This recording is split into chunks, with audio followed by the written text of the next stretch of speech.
పదమయ్య చాలా చాలా ఎండగా ఉంది పైన. అవును రషించాన్, తొందరగా వెళ్ళిపోవాలి ఇంటికి, లేకపోతే వడదెబ్బ తగిలే అవకాశం ఉంది. పదమయ్య పద పద. మామయ్య ఒకసారి ఆగు. ఏమైంది రషించాన్? మామయ్య ఒకసారి వెనక్కి బా మామయ్య, వెనక్కి బా. వెనక్కి ఏమైంది వెనకాల? మామయ్య అక్కడ చూడు మామయ్య, కంటైనర్. అవును రషించాన్. అవును మామయ్య, ఇది నీ కంటైనరే. వీళ్ళెవరో మామయ్య నీ కంటైనర్ దొంగతనం చేసి తీసుకెళ్తారంటారు. యాక్సిడెంట్ అయినట్టుంది వాళ్ళకి. అవును రషించాన్, వెళ్ళి వాళ్ళని కొట్టు మన కంటెంట్ తీసుకుందాం పద రషించాన్. వెళ్ళప్పుడు మీ ఫ్యాన్స్ అందరినీ సబ్స్క్రైబ్ చేసుకోమని చెప్పు. గైస్, చూస్తున్న ప్రతి ఒక్కరు ఈ వీడియోకి లైక్ చేసి అలాగే సబ్స్క్రైబ్ అయితే చేసుకోండి. వీళ్ళకి ఎంత ధైర్యం ఉంటే నా కంటెంట్ తీసుకెళ్తారు రషించాన్. ఈ రోజు తగ్గియాల్సిందే. వీడు గన్ యూజ్ చేస్తున్నారు రషించాన్, తొక్కి చంపేసాయండి. అయితే ఎంత ధైర్యం ఉంటే వాళ్ళు నా కంటెంట్ తీసుకెళ్తారు రషించాన్. మామయ్య ఇంక దేనికి లేటు, కంటైనర్ ఓపెన్ చేయి మామయ్య.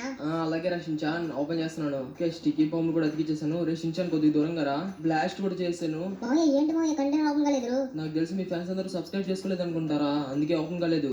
గైస్, చూస్తున్న ప్రతి ఒక్కరు ఈ వీడియోకి లైక్ చేసి అలాగే మన ఛానల్ అయితే సబ్స్క్రైబ్ అయితే చేసుకోండి. అప్పుడైతే నీ కంటైనర్ ఓపెన్ అవుద్ది. రషించాన్ ఓపెన్ అయిందా కంటైనర్? దీంట్లో ఒక R15 ఉందిరా.